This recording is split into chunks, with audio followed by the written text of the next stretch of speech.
Hello, everyone, and welcome to this week's episode of Social Talents, The Shortlist. This is episode 70, and you might have noticed that I am not Social Talents CEO and co-founder Johnny Campbell, but instead I'm Holly Fawcett. I'm the Director of Content here at Social Talent, and I'm delighted to take the mic today to take us through today's podcast as Johnny is away. The best news is that I get to take this episode with a topic that's quite close to my heart, and I'll be joined by a guest who is really experienced in this area, so I hope it'll make for an interesting discussion. This week we're focusing on the new world of succession planning, and I think when we think about executive recruiting, the model often follows a very traditional route. It focuses on headhunting talent outside the organization with the experience that's always been deemed necessary to fulfill a role. They have to have done the role before. But there is an element of this process I think that's often overlooked, and it's really at the detriment of success of executive recruiting, which is internal mobility and succession planning. So joining us on the show today to discuss executive succession planning is Roopesh Panchasra, the global head of executive TA at Uber. And according to Roopesh, we need to put more emphasis on looking at our internal executive communities. So today we're going to chat about the importance of intentionality in this sphere, especially when it comes to developing internal talent and thinking ahead to those future roles. We're also going to deep dive into the area of leadership currency, where transferable skills and in particular behaviors as well should be targeted in internal employees who could be on track for promotion to these positions. So Roopesh, welcome to the shortlist. Can you introduce yourself to our audience and tell us a bit about yourself? Absolutely. Hi, Holly. And nice to meet everyone. Yeah, I'm Roopesh Panchasra, as Holly said. I am currently, the talent acquisition leader for our leadership community at Uber. And I've been here, this is month 7. And enjoying the ride, having great fun. Thrown into the deep end, I'm sure. Yeah, thrown into the deep end. Thrown into, very, very deep. What was your background before going into Uber? Yeah, so I've been in recruiting in the talent space for, 20 plus years. I started off in executive search, so spent 10 years on that side. And then I moved in-house in 2006 at a company called VMware that many will know. And then, and some really well-known brands. I've been extremely fortunate to work at companies like Expedia, Workday, and more recently at SAP, where I led their executive search teams and their employer branding teams. And then, at the back end of last year, I got contacted by Uber, and my ex-CEO from Expedia, Dara, is now the CEO at Uber, and my ex-CHRO, Nikki, is the CHRO. So that was my connection. And I'd worked with these incredible people before, and we've put the band back together. So is it just that it's a very, very small community, do you think, within those types of organizations where people kind of get picked from everywhere and to build this sort of dream team or the band together? Or no. I mean, I would love to say Dara and I were best friends and he WhatsApped me. That really wasn't the case. Okay. I'm working on it. No, I mean, just like with anything else, I think discussions are had internally, aren't they, in terms of who have you worked with and who would you like to work again, and let's build out our sort of list of names of possible people that we can reach out to. And I must have appeared on a list somewhere. And then, the 10 interviews later, I find myself going from stop calling me, I'm not interested, to where do I sign?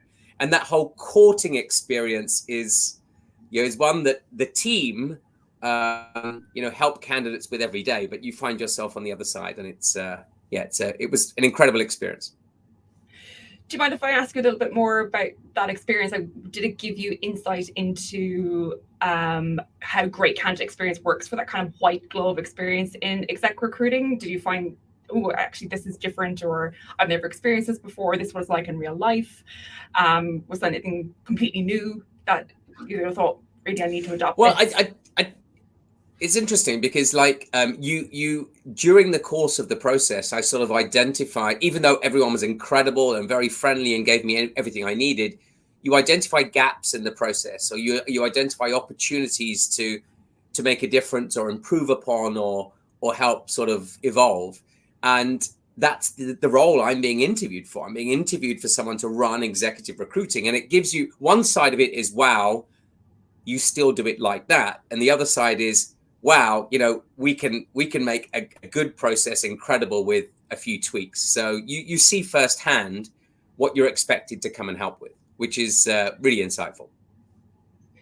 Yeah, I understand. And also you see where, immediately where you can make impact and to really drive those brands forward. That's interesting. Okay, so I want to bring in the news, because I think there is a lot that we can talk about for our news articles around succession planning. Just a quick note for those of you who are watching live on LinkedIn and on YouTube, the chat function is turned on and it's open. So please do send in your comments and questions. It'd be great to take the heat off me for a little bit as well, I think. But certainly there, actually, let me roll the news. George, work away.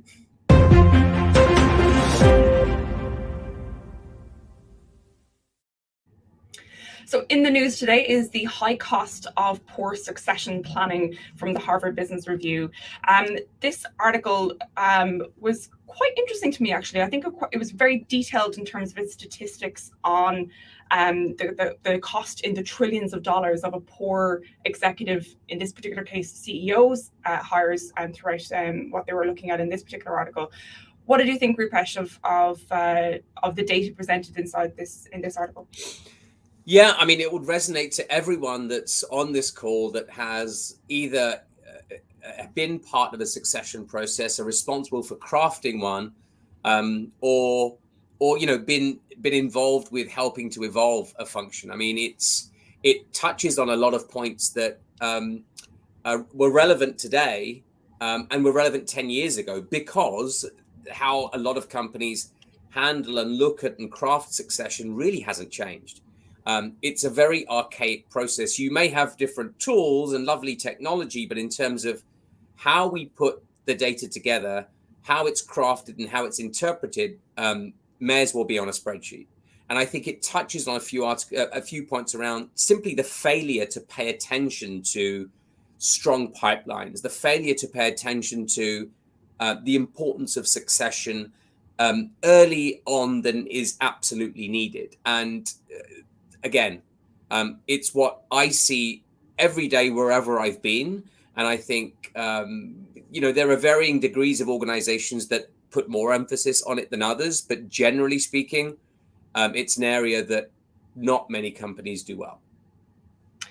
So knowing that not many companies do this well, and I suppose if everyone's doing it wrong, maybe there's hope for everybody to get something right, I suppose, out of all of this. But it's really, really interesting, particularly from this particular article, where it focuses on such a massive organization that is Microsoft and the executive recruiting process to hire a successor to Steve Ballmer. As an organization, Microsoft has only had three CEOs, including their current one, Satya Nadella, but it took so long to get a replacement for Steve Ballmer after his, I think Vanity Fair described it in 2012 as the lost decade of Microsoft based under his leadership. So was nobody thinking about his poor performance long into this tenure of this 10 years going, gosh, it really isn't working. Should we line up somebody else? Well, what they were thinking is difficult to sort of predict, but just from what you read, Steve Ballmer was, an incredible individual, highly capable, but is he what Microsoft needed with the industry and the environments and the space that they were in moving so fast? And just like with any CEO, you have to, you can't do everything all at once. And there's an element of luck, there's an element of guidance and advice that you get in terms of where am I going to invest, where am I going to focus my efforts, where I'm going to focus my recruiting, and what are the big bets. And from much that you read, Steve sort of went in a direction and most of the industry and the market were going in another. So I think that's where you read a lot about maybe he wasn't perfect for Microsoft at the time, but hey, look, anything could have happened, and those bets may have seemed right at the time. But no, the process that they followed, you can't question it, because most companies, even now, would probably do the same thing, given the fact that there was so much criticism over what Steve did or did not do. Meant that there was even more emphasis and even more desire to say, now we need to think big. Now we need to go out to market and look at all of the companies that we admire, irrespective of the industry sector. I mean, they moved way out of technology. They looked at FMCG, they looked at retail, they looked at manufacturing, pharmaceuticals, to go and find that perfect profile and to send a message. And this is what a lot of companies feel the need to do. Like if we're a prominent company, surely we should have a prominent, well-known CEO, CFO, wherever it may be, and it acts as a branding vehicle. And if you are a well-known name in whatever industry, in theory, you should have followership. So all of a sudden, there's a bit of a domino effect. And so the assumption was at the time, because we're being criticized for the work that we are doing or have not done, we now need to send a message to the market to say we're intentionally wanting to make a difference. So what they did, and it was a really interesting article, is go out to market and speak to like almost a stack rank of global CEOs, irrespective of industry, and let's take the top 100. And I think they approached them all. Many companies would do exactly the same thing today.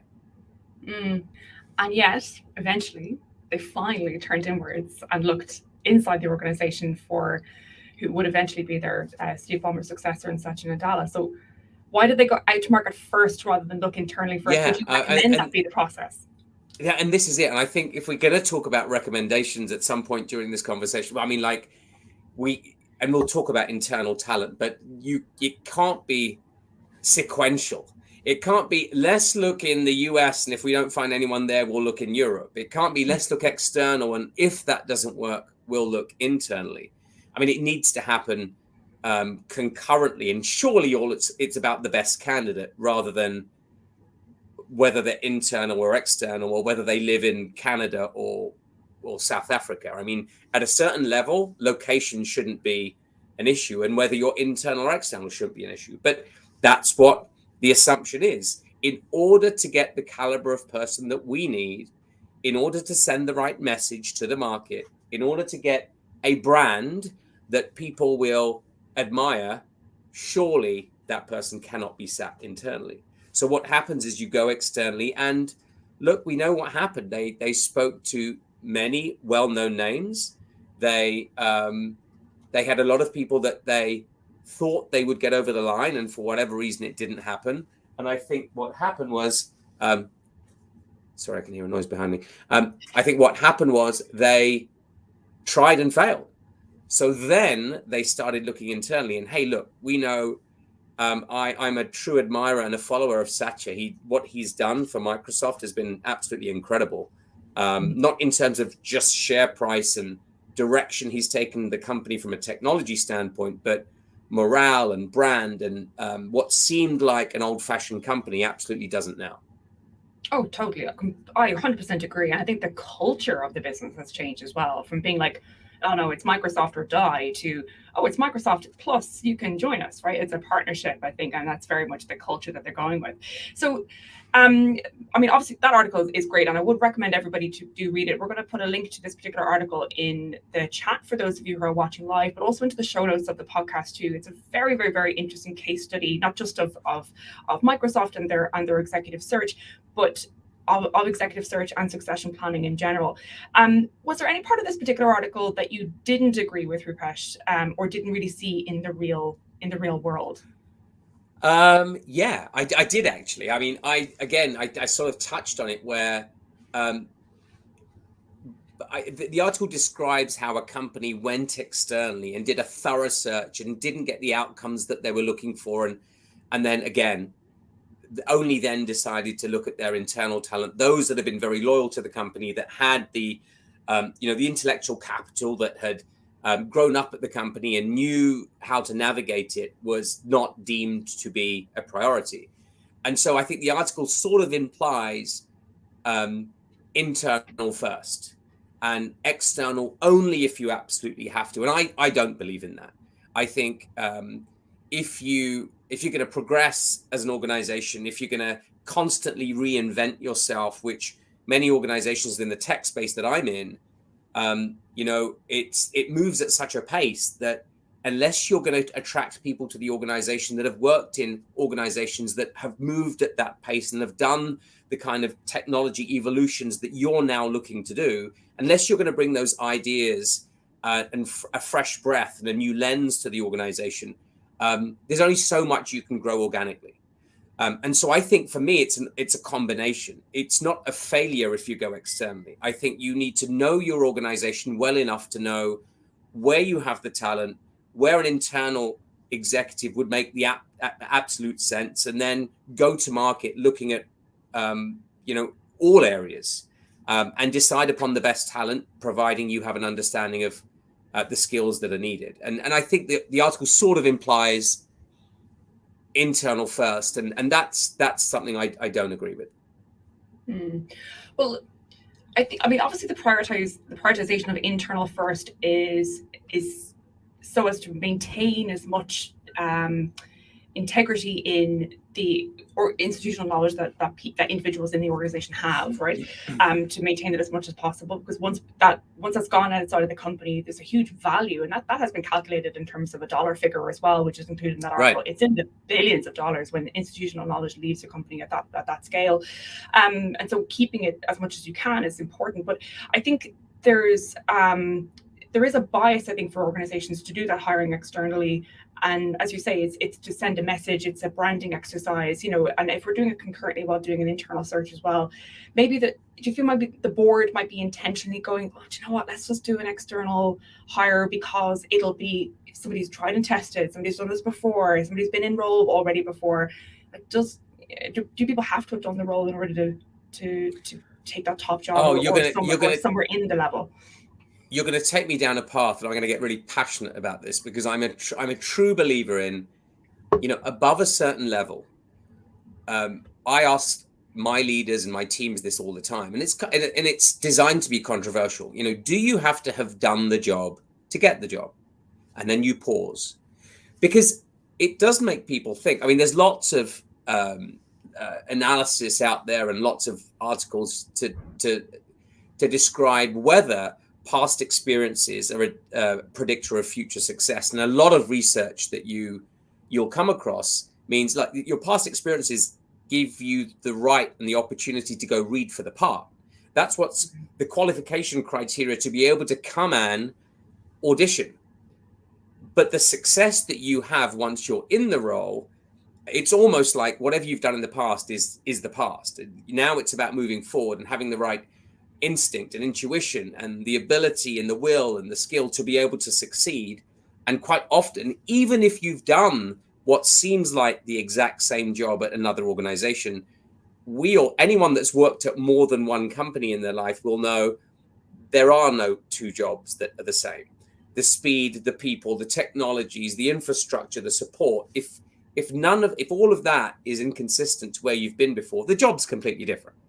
And so no, I look, there are certain skills. You wouldn't want a surgeon to be, to be with you in an operation situation who hasn't done the job before, right? There are certain things that you would almost expect. An engineer, our most senior engineering leaders, our CTO, I mean, these are functions that you probably need to have done before. But there are many senior level positions in most organizations that, for me, I believe that there is more to that selection process, that assessment process, than have you done this job before. So I think the whole process of determining fit is so much more than what your job title was before you got here. I 100% agree. I think the past performance as a predictor of future performance is a crutch that we use all the time in recruiting, right? It's definitely not just at exec level, but we do this all the time. So how would you recommend that evaluation for any type of candidate, external or internal, to evaluate whether they could do this job before, even if it's somebody who will be, externally stepping up into a CEO level or C-suite executive who's never done this job before? How would you be able to predict logically that this person could do it? Yeah, there's no exact science to it, right? Otherwise, there'd be no need for people like me and the work my team does.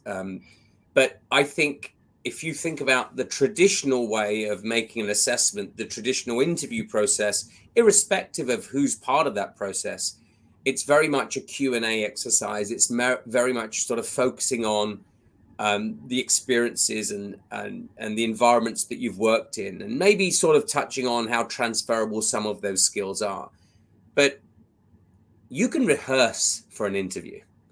You can make sure that you say the right things. And again, I'm generalizing here slightly, but you can, you can prepare for an interview. And even if you don't have the depth of knowledge that seems like is needed on the job description or what's being described, if you go there fully prepared with the kind of answers that you think want to be heard, quite often you can sort of develop this illusion of things that you may or may not have done. So for me, a good leader, and the leaders that I've worked with and alongside and for, there's so much more to them than what I've done before.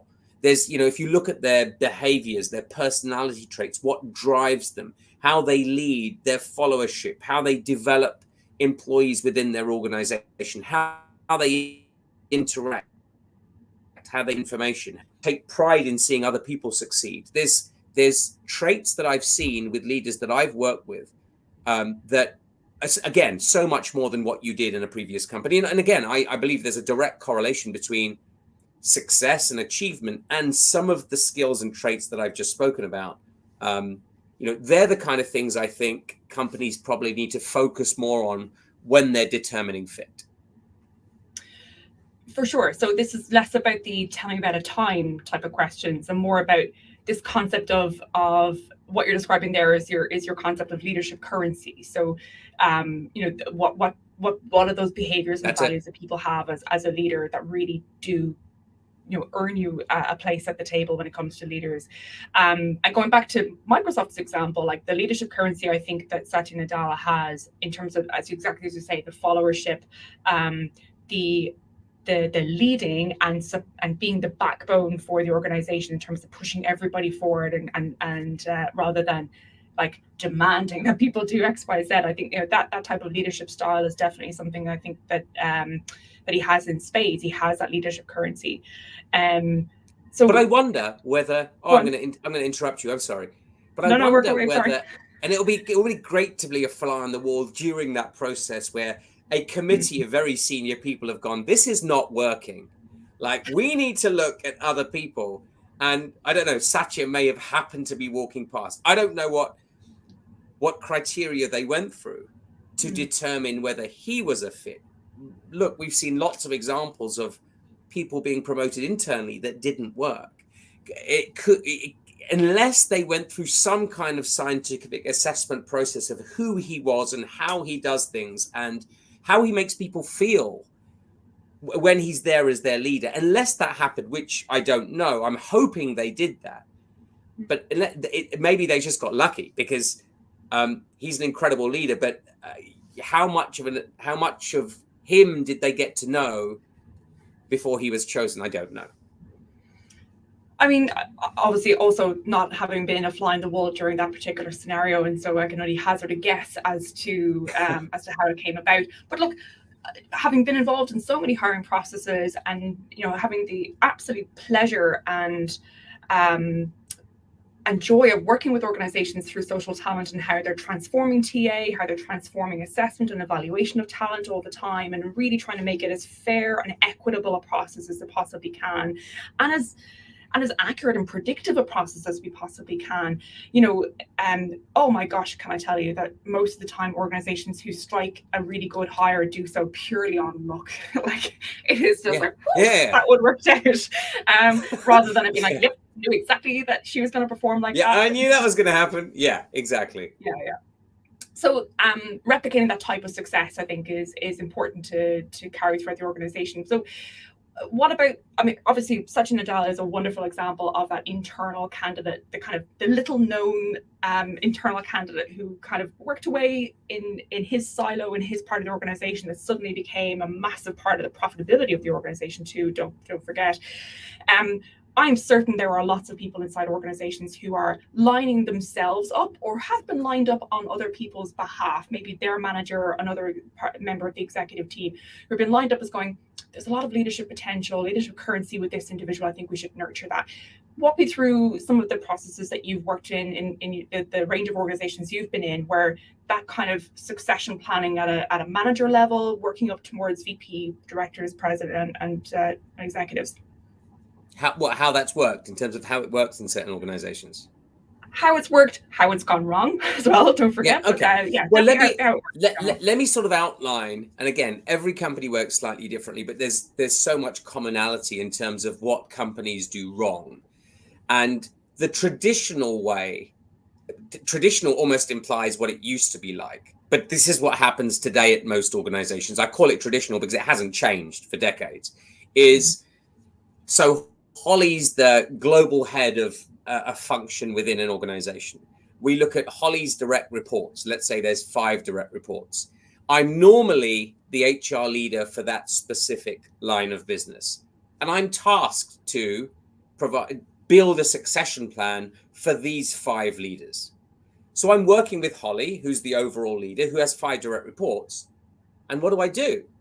The company has thousands of people in it.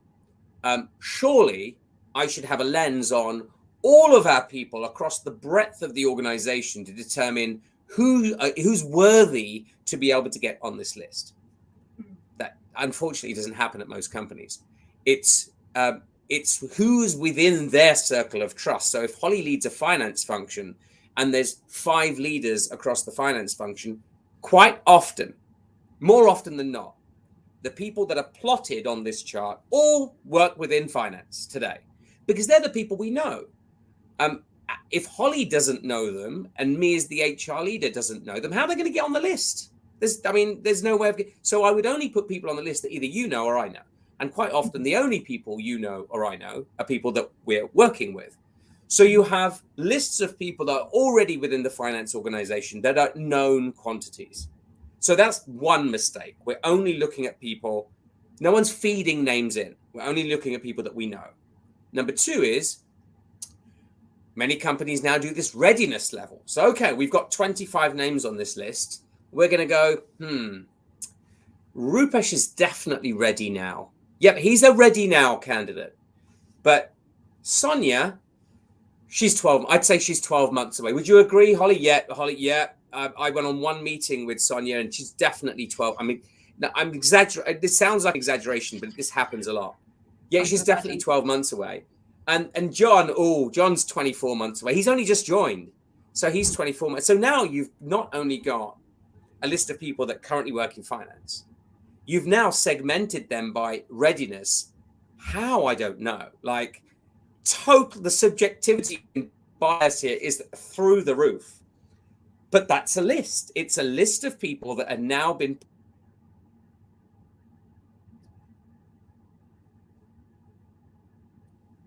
Oh, can you hear me? Am I back? Yes, you're back. Sorry, Roopesh, we lost you. You've now got this list of people who are. Yeah, so you now got this list of people who are plotted on this chart. Now, firstly, who makes the decision that you're ready now and I'm 12 months away?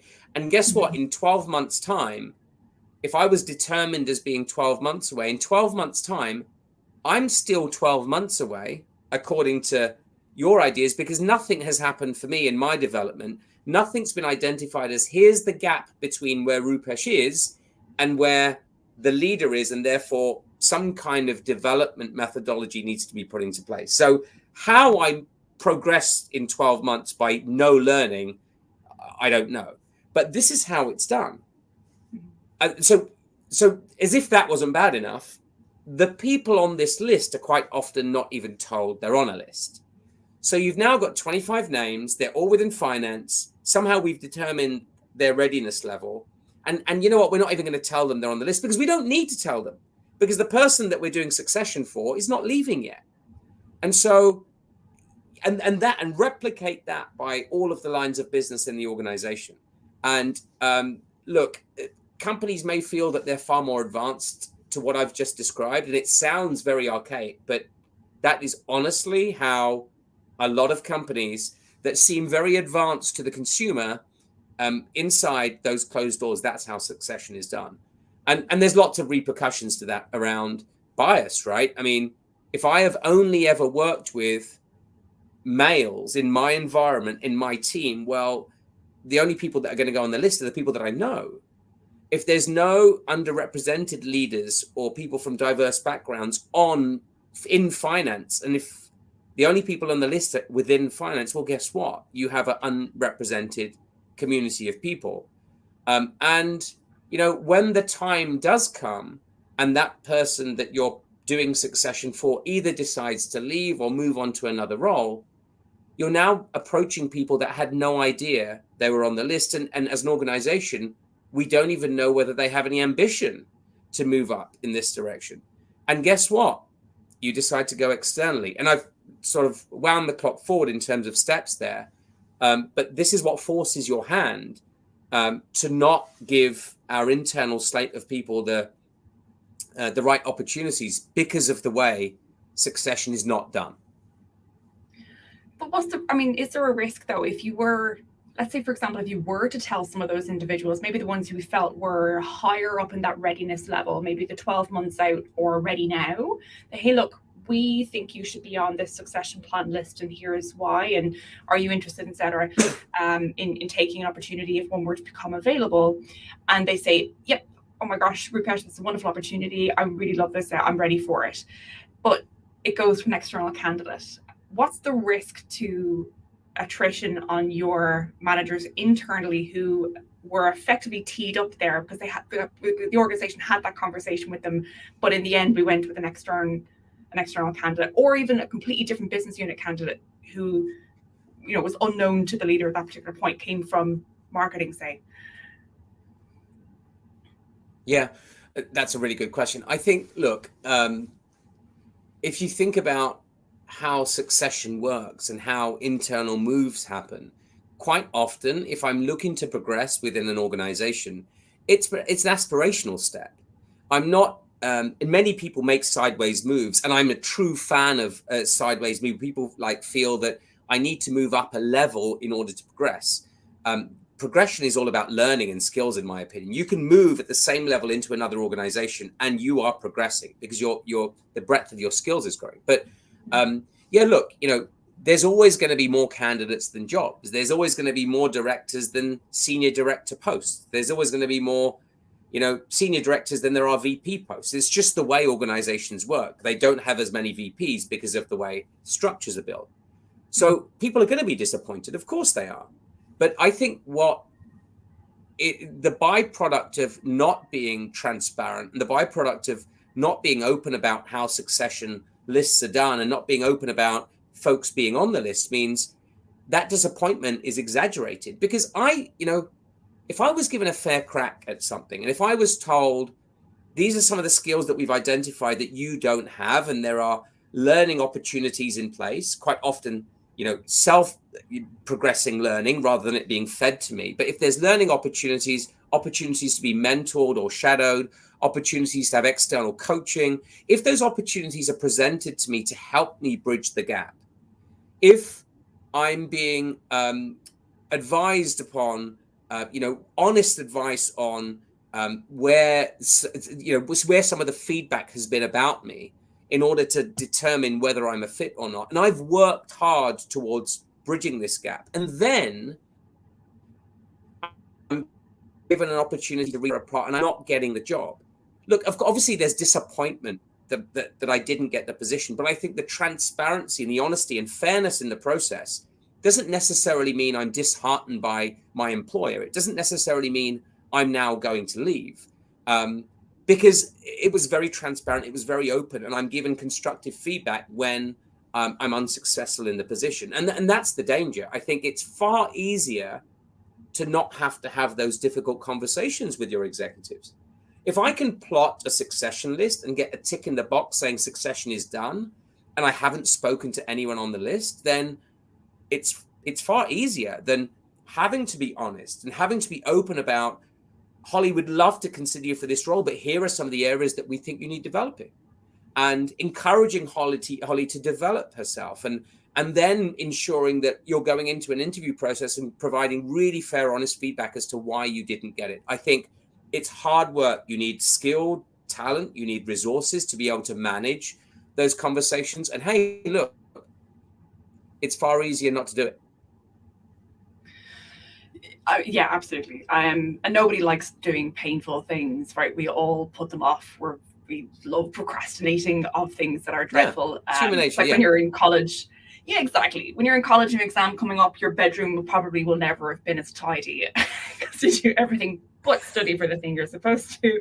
I Yeah. think, certainly from my experience, and I mean, you and I talked about this briefly yesterday as well, when we were preparing for this particular conversation about where individuals aren't told they're on the list and they aren't having those conversations with their managers, they're not getting that feedback, and they themselves go, well, look, there's clearly a ceiling here that I'm going to be broken into. And if an external candidate does come in, you know, in one respect, it's wonderful. It's a wonderful opportunity, I think, for that internal person to learn from that individual, because they bring so much different perspective and ideas and information to their space that they could really learn from, and gain a huge amount of experience in a short amount of time from this new source of information, in this external candidate. But sometimes the perception of that individual is, oh gosh, well, now there's an external person coming in, which means I'm never going to get that job. I'm going to have to go externally. Right. And so what, like that's a massive risk, I think, for your talent slightly lower down the chain, especially the fact that we've been working really hard at getting diversity into the organization as a talent acquisition function, and usually we're having to start lower down the chain because they don't have the experience, because they were never given it. They don't have the experience at the higher levels. So we're having to bring them in lower down, but we're not bringing them up at the same time or giving them those learning opportunities. Yeah, absolutely. And I think by not affording that transparency and honesty, it's obviously going to attract attrition. And quite often, you have incredible people at an organization that have the currency. And the currency is sort of a term that we described earlier. And my definition of currency is sort of what I've alluded to, that most companies now are moving at such a pace. And the competitive landscape has changed so much. I remember doing some analysis at my previous company, and we'd looked at, hey, how many executives have left? I don't know what time of year it was, but year to date, how many executives have left? And how many different companies did they leave to go to? And we'd done the same analysis a few years earlier, and there was a handful of companies. You saw trends there. Large, groups of leaders had been attracted or been allured by a handful of usual suspects that we knew were in the competitive landscape. When we've done that same bit of analysis 3 years on, it was like organizations that would never have been on our radar, who would never have been in the competitive landscape. And there lies the issue. If your leaders are now being targeted by not just the organizations that compete in your space, the organizations that use your technologies, the organizations that admire who you are and what you've done, the organizations that, enterprise software is what I came from, organizations that maybe in the consumer world that could benefit from hiring people from the enterprise world because it adds a different flavor to the work they're going to do. Everyone's a competitor. And if that's the case, then your leaders are being targeted by far more companies than they ever have before. We owe it to them to ensure that we understand that they've earned a currency, and that currency meaning, like, you've been successful here. You've been here for 3, 4, 5 years in your role. There's a distinct before and after. You've learned how to navigate this organization. You've learned about our competitive landscape. You have relationships up and down the organization. That wealth of experience and know-how and that ability to be able to get things done is your currency. And so therefore, if you've earned that currency and you've been successful in an organization that's damn difficult to be successful in, surely that's worth something. And there lies do you have to have done the job to get the job? Because just because you've been successful in marketing, it shouldn't mean that only if a marketing opportunity presents itself, you have the opportunity to progress. We should be able to say, what are the transferable skills? What are the overlaps that we have across the organization? And we should map the organization. If you've been successful in marketing, here's the drivers, skill, competencies, behaviors that you need to be successful. In which other parts of the organization would these behaviors be of benefit? And it may well be that we see by moving into, I don't know, a strategy and planning role, the currency, you can move from one role to the other. And then you think about putting an ecosystem in place of people that know that domain in order to help with that person's to get up to speed. And there lies the challenge. If you're only looking for people that have done the job, which is what most companies do, and how they build their succession lists, you don't take into account that currency. Yeah, I 100% agree. And I'd love to know, actually, I don't think either of us have this statistic to hand. Maybe there isn't even, maybe those numbers haven't really been crunched. I'm surprised you don't have stats to anything, Sahali. You're there, that's disappointing. I have some statistics in my head, but I would love to know, all of those different functions within an organization. To get the top job, right? To get the CEO or to get the CEO or co-CEO role, what other functions in the business have they come from? And my perception of this is that the majority of them have come from finance, as in the chief financial officer sub role, or they've come from the kind of core backbone of what the organization does. So they might have been the chief technology officer for a technology company, the chief engineering officer for that type of engineering company, for example. In other words, they have the domain experience of what the company does, or they are in it because they're doing the accounting. And so that's my my perception of it so far. But please correct me if I'm wrong. And if anybody does have a statistic on what other functions in the C-suite they've come from, has a chief marketing officer ever become CEO of a Fortune 500 company, for example? A CHRO, to my knowledge, there's only one CHRO that's become a CEO in a Fortune 500. But that kind of diversity of experience is great, but we're not really getting that. We are absolutely rocketing through time. I can't believe this chat has already been about 42 minutes. So many more things I want to talk about. Yeah. Oh, totally. But if we were to boil this down to like one more added piece of advice, perhaps that I haven't asked you, what piece of advice would you like to add into our bucket of our shortlist? Advice, as in, for those that are listening, maybe advice on what succession should look like. Yes, it can be absolutely anything. But if you want to tie it into succession planning, or if you want to tie it into recruiting or leadership, leadership currency, for example, anything at all. Okay, so if your organization has an executive recruiting function, then this is what I suggest you do. But even if you don't, and you use external suppliers to provide your talent, I think the tendency is, if you have internal capability like Uber does, then our focus is all external. We're talent brokers for those that we identify at our competing companies or companies that we admire. Well, who's your talent broker for your internal candidates? And I think as you're building the focus of an organization, I think there should be an equal responsibility. So, we go after people that aren't looking for work, that are at great companies, that have RSU handcuffs on, that don't want to speak to us. And we convince them Uber or whoever else you're working for is an incredible opportunity to consider. Well, why don't we do the same with our internal folks?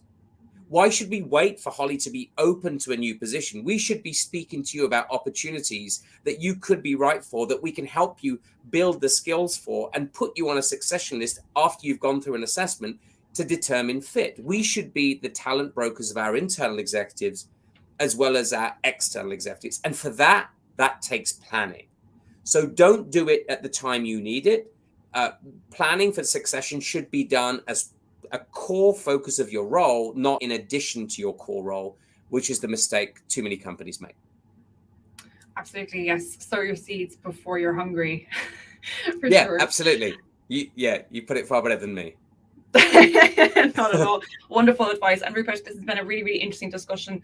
And as I said earlier, I think we can talk for hours and hours and hours on this particular topic. As I said, it is close to my heart, and you are an absolute subject matter expert when it comes to this stuff. So thank you so much for your insights and for your advice and for the chat. Thank you so much for joining us. And as we wrap up for this particular episode, I will draw your attention to next week's episode, which will be with the amazing Torrin Ellis, who's just released content on the social talent platform in the last week called Diverse Perspectives on Hiring. And Torrin is going to be sharing his particular perspective on race and colorism. And it's going to be, again, a really, really, really interesting conversation. Torrin Ellis has always brought such an interesting conversation to the fore, but so much of his passion really comes into this as well. Johnny will be back for that particular episode. You won't see my beautiful face, but thank you so much again for everybody for joining us live on LinkedIn and YouTube. If you're catching up on the podcast, again, thank you so much for listening, and we'll see you in the future. Thanks so much, everybody.